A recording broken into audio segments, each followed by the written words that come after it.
Hello, welcome to the Villages, Florida. My name is David. I'm a realtor with Florida Realty Investments, and I can be reached at davidisinFlorida@gmail.com. If you are trying to buy a home in the Villages and are trying to find a good deal, or you're trying to sell your home and do so in a reasonable period of time, please reach out to me at davidisinFlorida@gmail.com. Also, if you have any questions about life in the Villages itself, feel free to reach out to me. I'd be happy to answer any questions you have. A couple of things before we start. First, make sure you check the date on today's show. We produce this every Monday. Make sure you're getting the most recent information. Secondly, all its information is drawn from the MLS, the Multiple Listing Service. It does not include any listings from the village's own internal listing system, the VLS.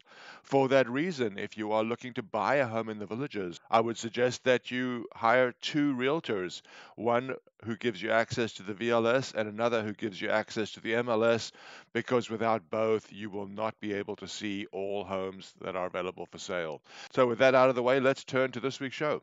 We start by taking a look at the 10-year government bond yield. On this graph, every bar is a month. It goes back to before 2000, and you can see that after falling for decades, interest rates are headed higher and may continue even higher. One has to imagine that this increase in rates has to have some effect on the value of real estate, since most people can't afford today's prices at today's interest rates, which also explains why the market today is a little bit frozen, because a lot of people are unwilling to sell because selling means that they would forego their below market rate mortgages. Sellers are unwilling to sell and buyers are unwilling to buy because they think prices with today's interest rates are too high.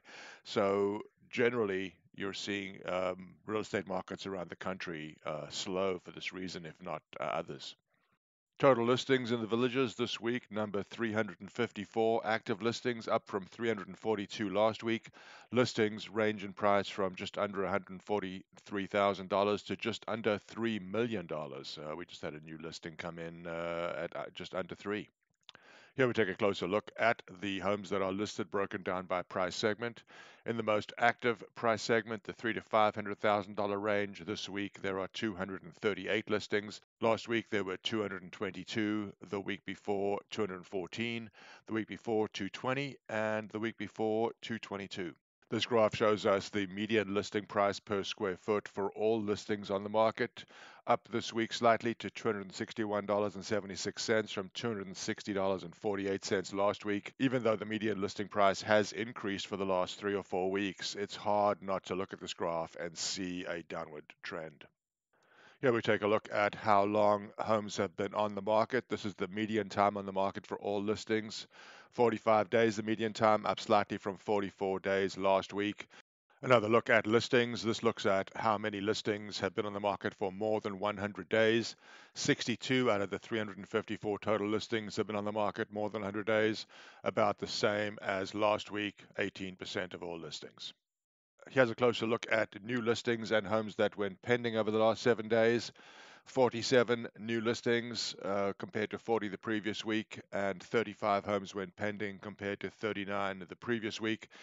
This graph is back to the beginning of the year, and you can see that pending home sales do seem to be decreasing while new listings seem to be increasing. A closer look at new listings broken down by price segment. This week there are 47 new listings. Last week there were 40. New listings range from just under 143,000 to $2.9 million.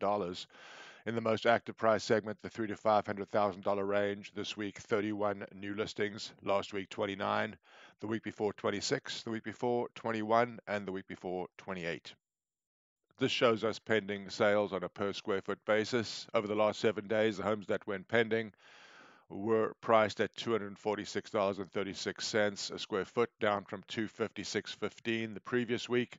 Once again, we're at the lower end of the range. $245 to $255 seems to be where we've been stuck for the last 6 months, but we are at the lower end of the range again. This looks at how long the homes that went pending were on the market. 44 days was the median time for the last 7 days, up from 42 days the previous 7 days. Once again, the median time on the market for pending home sales is more than 40 days. Taking a closer look at the homes that went pending, the number that went pending within 7 days of being listed were 3 out of the 35 that went pending. down dramatically from almost a quarter of all listings last week. 9% of pending home sales when pending within 7 days, decreased from 23% the previous week.